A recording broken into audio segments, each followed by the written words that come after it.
Saudara-saudara pendengar yang kami kasihi dimanapun Anda berada, Anda kembali bersama kami dalam acara Telaga, Tegur Sapa Gembala Keluarga. Saya Gunawan Santoso dari Lembaga Bina Keluarga Kristen akan berbincang-bincang dengan Bapak Pendeta Dr. Paul Gunadi. Beliau adalah seorang pakar dalam bidang konseling serta dosen di Seminari Alkitab Asia Tenggara, Malang. Perbincangan kami kali ini tentang remaja berbohong. Kami percaya acara ini pasti bermanfaat bagi kita sekalian dan dari studio kami mengucapkan selamat mengikuti. Yang namanya berbohong bisa dilakukan oleh semua orang, Pak Pol, ya. Mulai anak-anak sampai orang yang dewasa, yang sampai manula pun bisa berbohong gitu, Pak Pol. Nah, hubungannya dengan remaja ini apa nih, Pak Pol? Apa keistimewaannya gitu, Pak? Pada umumnya remaja ya akan melakukan hal-hal yang memang nggak diizinkan oleh kita ya, oleh orang tuanya. Nah, oleh karena itu, ya dia itu memilih untuk menyembunyikan perbuatannya. Nah, gara-gara itulah kita seringkali ya beranggapan bahwa remaja itu sering berbohong ya. Karena memang ya ada benarnya, ya cukup seringlah mereka melakukan hal-hal yang dilarang oleh orang tua. Seperti misalnya merokok atau misalnya madol dari sekolah. Nah, jadi seringkali memang stigma berbohong itu lebih dikaitkan dengan remaja. Ya. Itu terkait dengan perilaku remaja sendiri gitu Pak Pol, ya. Nah, sedang kalau orang tua alasannya apa Pak Pol? Kalau orang tua berbohong memang alasannya seringkali itu lebih berkaitan dengan apa yang mereka telah misalnya lakukan ya kepada satu sama lain, yang juga kok rasanya nggak enak diketahui orang. Mungkin bukanlah hal yang dilarang atau hal yang berdosa, tapi kadang-kadang ya kita tahu ya ini nih bukanlah sesuatu yang diharapkan oleh orang. Jadi ya daripada orang tahu nanti nggak enak lah, sungkan lah sama orang. Nah, kita ini orang-orang tua akhirnya cenderung nggak mau terus terang ya dengan apa yang telah terjadi. Sebagai contoh misalnya ya ada sesuatu terjadi dalam keluarga kita. Nah, kita tuh ditanya gimana semuanya, ya kita bilang semua baik-baik aja. Ya karena ya kita tahu lah nggak enak ngomong tentang hal yang lebih pribadi itu. Jadi kalau dewasa itu kebanyakan dasarnya adalah etika gitu aja, norma-norma di masyarakat. Norma-norma dan juga mau jaga ini deh ya, jaga penampilan, jaga reputasi, jangan sampai jadi bahan ngomongan orang. Nah, itu yang biasanya membuat orang tua itu menutupi hal-hal yang memang terjadi dalam hidupnya. Nah, pada masa remaja itu kan giat-giatnya mereka itu beraktivitas, selalu bersosialisasi, termasuk berpacaran, Pak Pol. Apakah di dalam semua bidang itu mereka juga seringkali terlibat dalam kebohongan? Nah, karena berpacaran itu seringkali memang merupakan kegiatan yang dilarang oleh orang tua, maka ya remaja juga acap kali berbohong soal ini. Misalnya ya dilarang karena usianya dia terlalu muda, jadi orang tua nggak akan kasih dan dia tahu itu. Nah, dia kemudian bersembunyi untuk menjalin hubungan dengan pacarnya.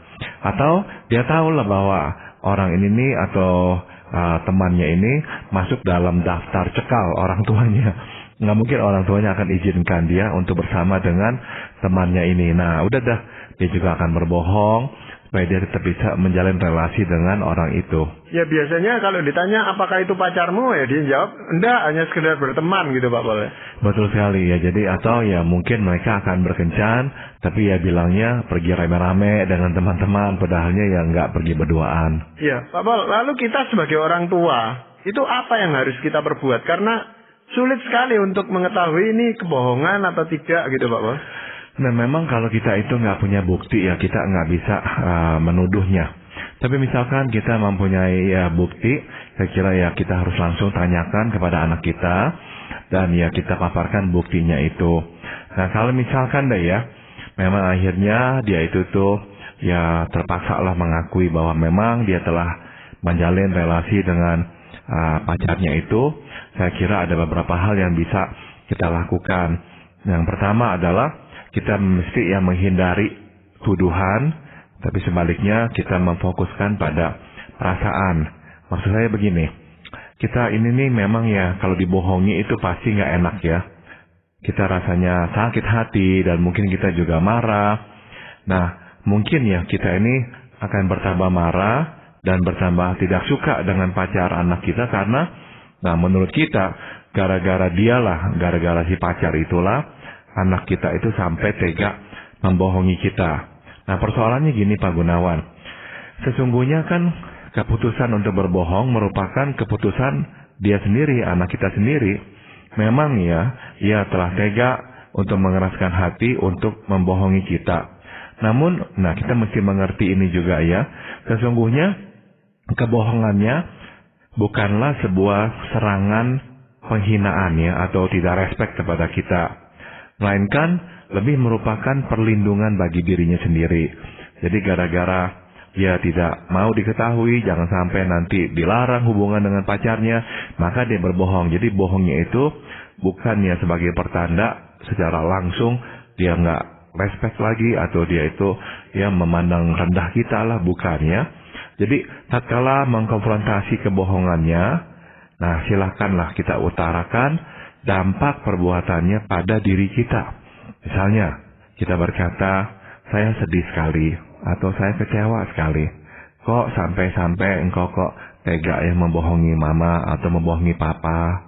Jadi utarakanlah bahwa perbuatannya itu tuh telah memberikan sebuah dampak yang memang berat untuk kita tanggung. Ya, tetapi biasanya anak remaja ini berdalih, kalau saya ngomong terang-terangan ya juga sama papa mama dilarang. Jadi ya terpaksa saya itu berbohong gitu Bapak. Seringkali itulah yang memang menjadi alasannya ya. Jadi karena dia tahu kita akan melarang, maka akhirnya dia itu ya main jalan belakang lah gitu.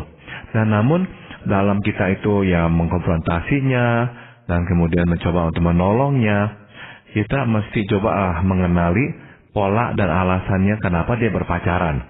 Ya, saya itu mengerti bahwa kebanyakan remaja berpacaran karena cinta. Ya, meski bisa jadi yang disebutnya cinta hanyalah ketertarikan belaka.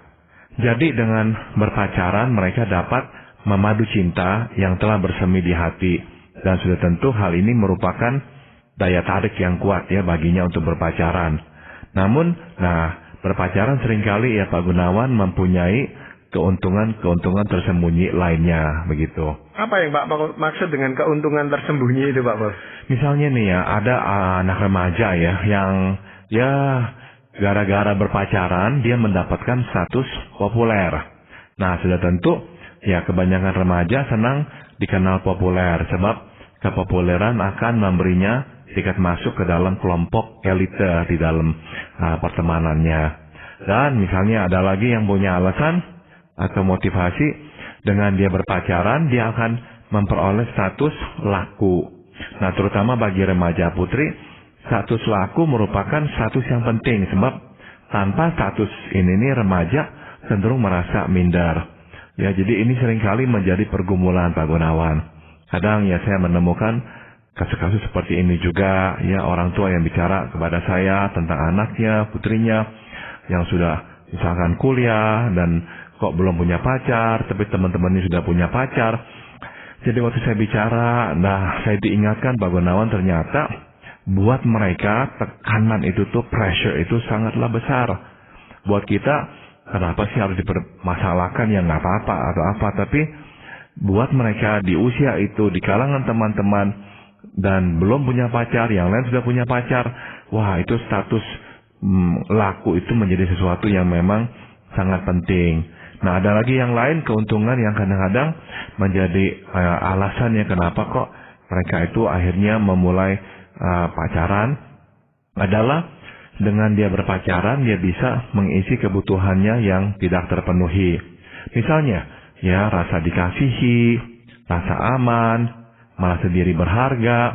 Nah, jadi dengan terpenuhinya kebutuhan ini, maka remaja merasa lebih stabil dan merasa lebih baik terhadap diri dan hidupnya. Nah, jadi bisa jadi faktor-faktor itu semua juga terlibat ya di dalam keputusan remaja untuk berpacaran. Ya, sebagai orang tua itu menasehati agar anak remaja kita itu tidak berpacaran kan supaya mereka itu bisa berkonsentrasi pada pelajarannya.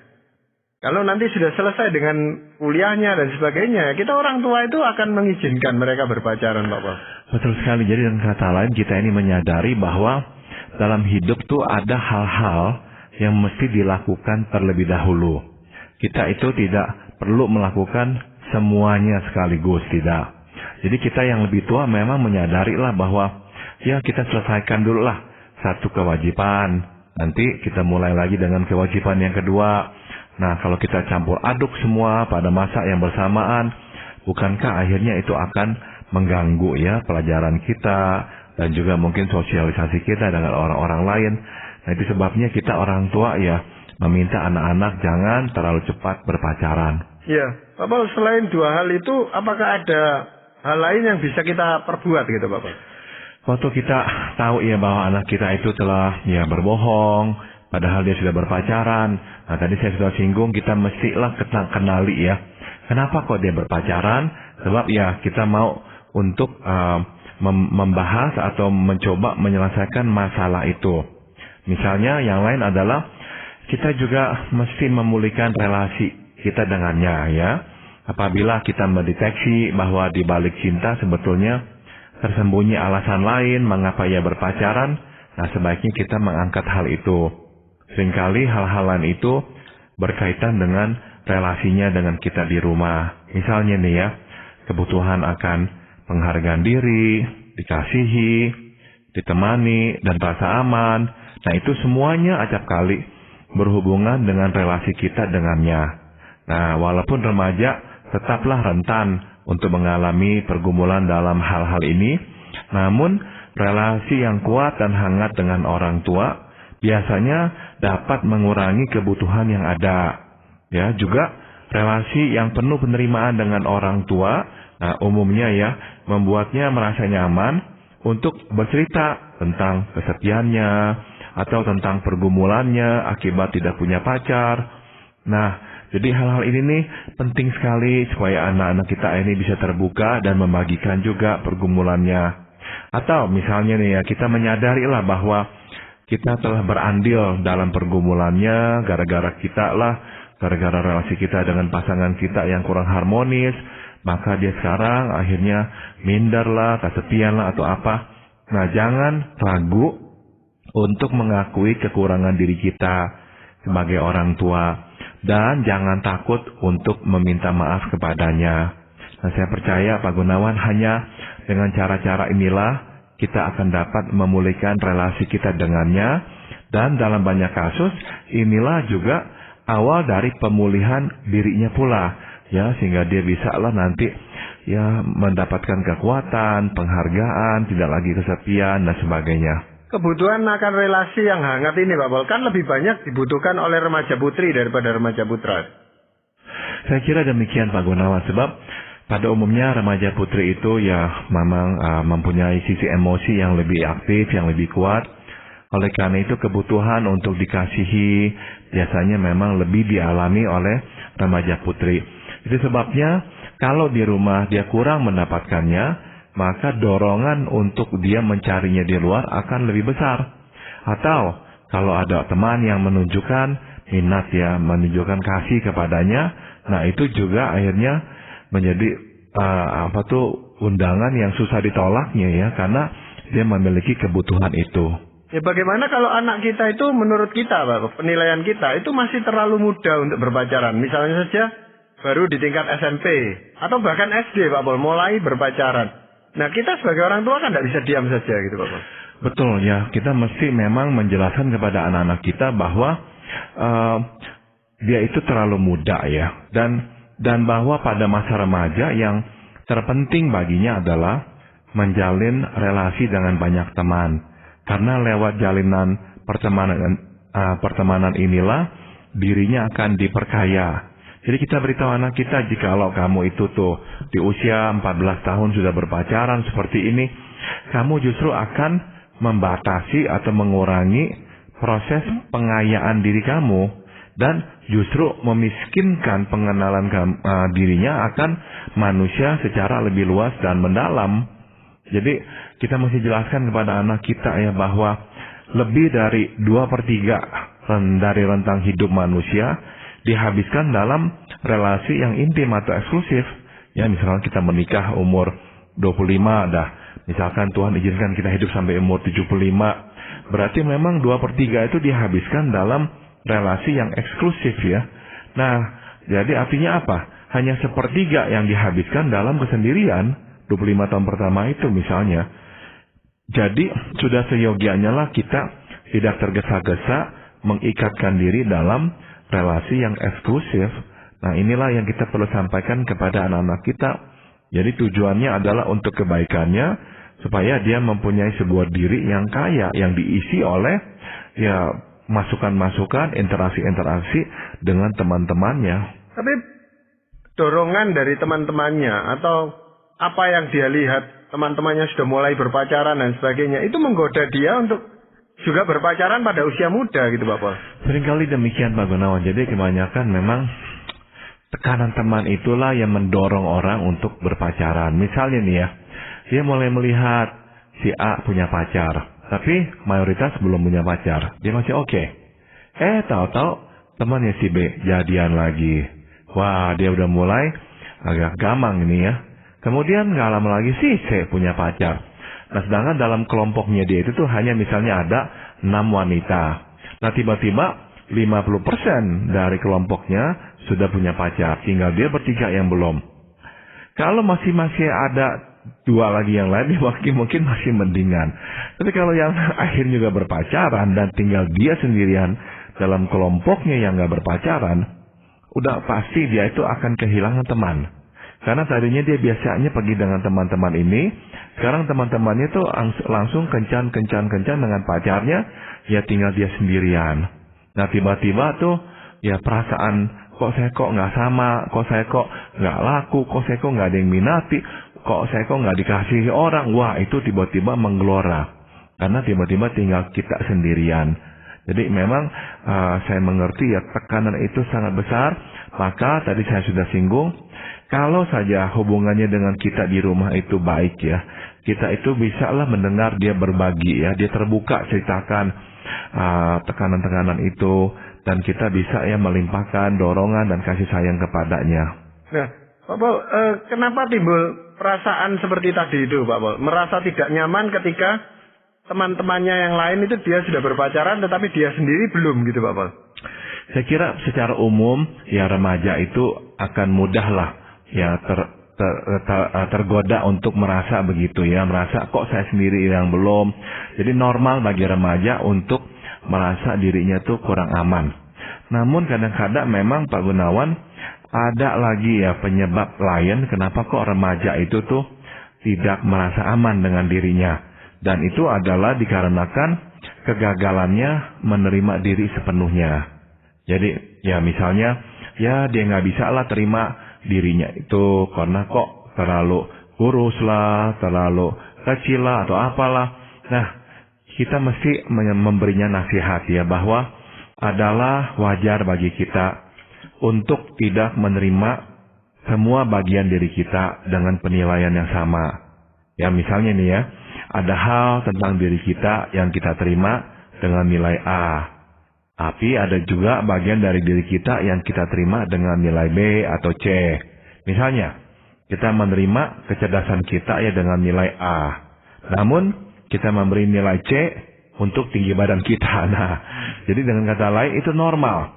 Nah, kita ajarkan kepada anak kita untuk memberi penilaian yang jujur terhadap bagian-bagian dalam dirinya. Acap kali remaja luput melihat bagian dirinya yang bernilai A atau B karena terlalu memfokuskan perhatiannya pada bagian hidupnya yang dinilai C atau D.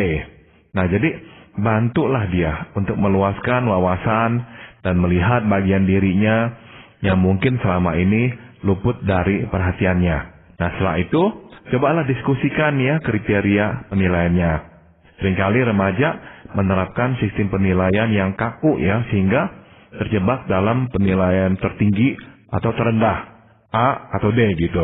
Dia sukar memberi penilaian B atau C karena pada masa remaja memang ya kecenderungannya adalah memberi penilaian yang ekstrim. Nah, itu sebabnya kita perlu membimbingnya agar dia dapat memberi penilaian pada dirinya yang lebih objektif dan tepat. Di sini justru orang tua itu seringkali menonjolkan yang kurang, nilai-nilai yang kurang di dalam diri anak itu atau remaja itu Pak Paul. Jadi nilai yang C dan D itu justru diekspos kuat sekali oleh orang tua sehingga anak itu merasa tambah minder gitu Pak Mas. Itu betul sekali Pak Gunawan. Jadi akhirnya si anak sejak kecil karena terlalu disoroti kekurangannya, jadi matanya pun hanya melihat kekurangannya itu. Padahal kalau mau didaftarkan ternyata ada banyak bagian tentang dirinya itu tuh yang bernilai bagus. Nah jadi kita mencobalah mengajaknya mendaftarkan misalnya nih ya, dari fisiknya atau penampilan jasmaniahnya. Kita minta dia daftarkan satu persatu hal-hal yang dianggap menjadi kekurangan atau kelemahannya. Nah mungkin kita bisa menambahkan daftar itu sebab bisa jadi ada yang luput dilihatnya. Dia nggak anggap itu penting. Misalnya tubuhnya tegap, tinggi, tapi dia nggak perhatikan itu. Sebab misalnya dia perhatikan warna kulitnya. Nah kita katakan, kok kamu nggak tulis tentang tubuhmu yang tinggi dan tegap? Itu bukankah sebuah nilai yang harus mendapatkan ya pengakuan yang baik? Nah, jadi kadang-kadang remaja nggak melihat karena terlalu menyoroti yang buruk. Dan bisa jadi memang Pak Gunawan, awalnya kita lah yang terlalu menyoroti bagian yang kita tidak suka itu. Iya, di usia remaja itu kan kadang-kadang sulit bagi remaja itu untuk menentukan siapa sih teman hidup yang sebenarnya yang dia inginkan ya. Dia hanya mengikuti kelompoknya dan sebagainya yang satu pacaran ya. Tetapi dia sendiri kan kesulitan Pak Paul. Kalau ditanyakan bagaimana sosok pasangan hidup yang dia kehendaki, dia belum berpikir ke arah itu sebenarnya Pak Paul. Ini pengamatan yang baik Pak Gunawan. Sebab banyak remaja akhirnya pada masa remaja mereka itu tuh akan jadinya ya berhadapan dengan teman-teman dan menerima masukan dari teman-teman tentang kriteria berpacaran. Ya, teman-temannya berkata yang kayak gini dah, kayak gitu dah. Jadi akhirnya kriteria yang digunakannya adalah kriteria dari teman-temannya.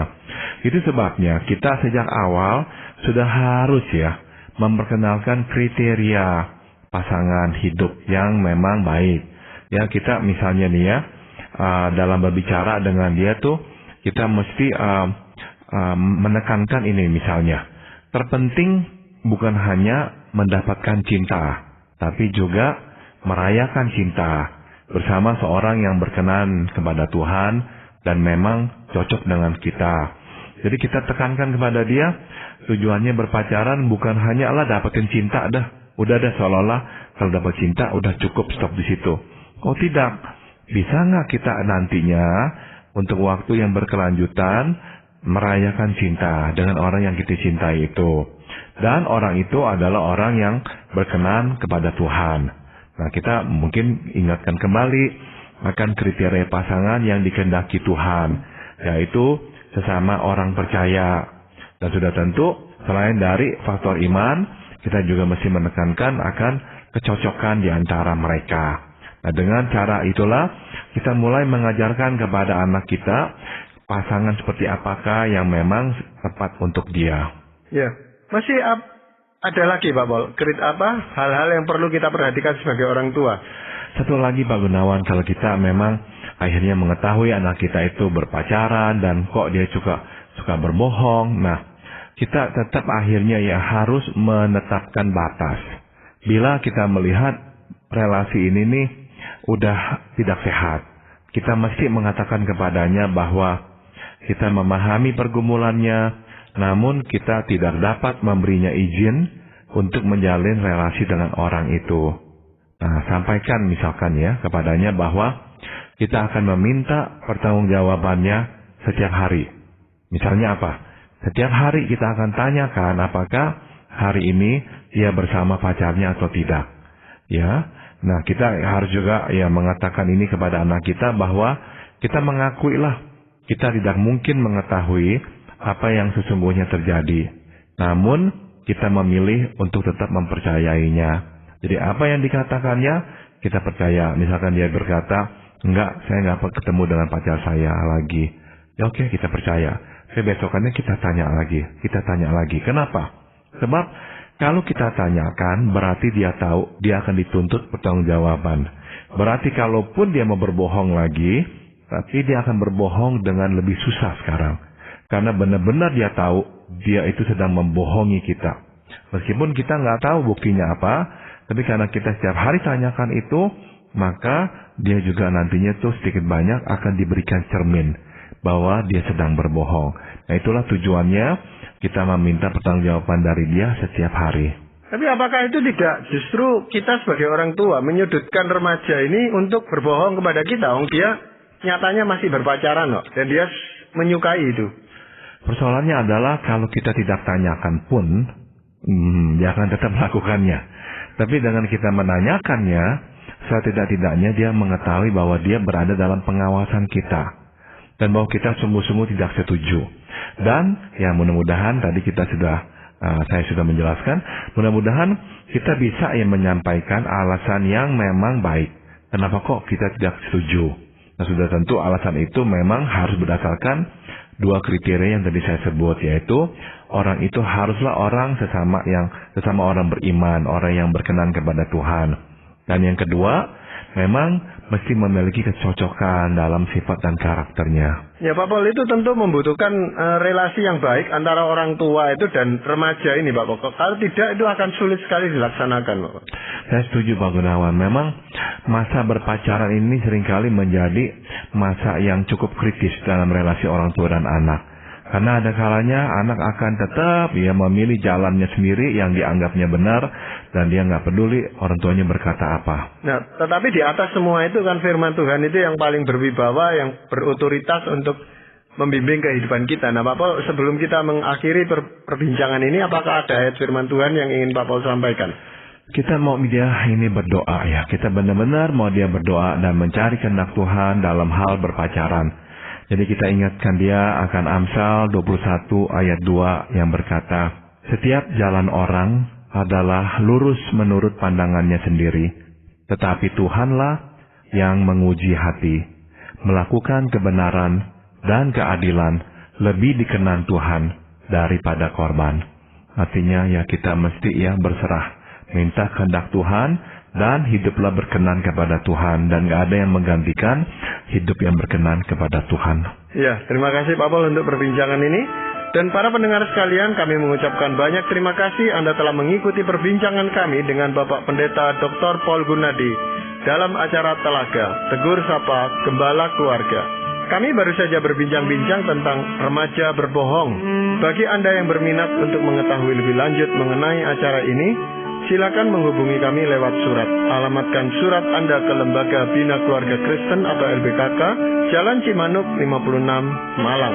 Anda juga dapat menggunakan email dengan alamat telaga@indo.net.id. Kami juga mengundang Anda mengunjungi situs kami di www.telaga.org.